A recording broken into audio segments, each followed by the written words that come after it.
मोर से कर ले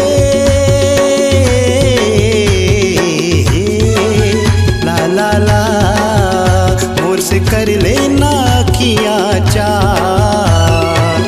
तोर बिन जिया नहीं तो लागे लागे रे गुया, तोर बिन जिया नहीं तो लागे।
मोर रानी रे तोर मोर मैया के लिखबो कहानी रे।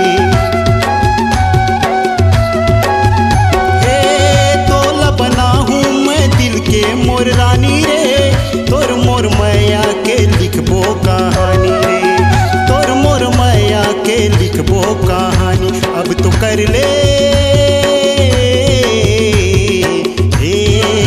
ला ला ला, अब ते कर ले ना 16 सिंगार। तोर बिन जिया नहीं तो लागे लागे रे गुया, तोर बिन जिया नहीं तो लागे। गोरिया रे ए गोरिया, गोरिया रे ए गोरिया, तोर बिन जिया नहीं तो लागे लागे रे गुया, तोर बिन जिया नहीं तो लागे।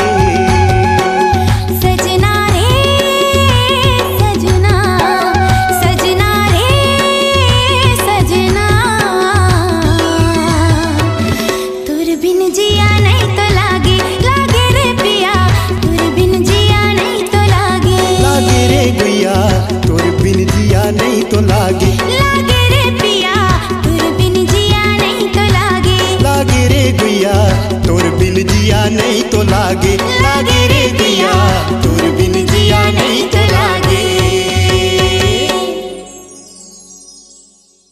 सर्व मंगला जसगीत और वैलेंटाइन के दिन प्यार होगे के अपार सफलता के बाद कोरबा छत्तीसगढ़ के सुप्रसिद्ध गायक व गीतकार राम कुमार और अशोक पटेल की युगल जोड़ी एक बार फिर से लेकर आए हैं गीतों का गुलदस्ता। प्रोग्राम हेतु संपर्क करें 9770412474 और 7587298659।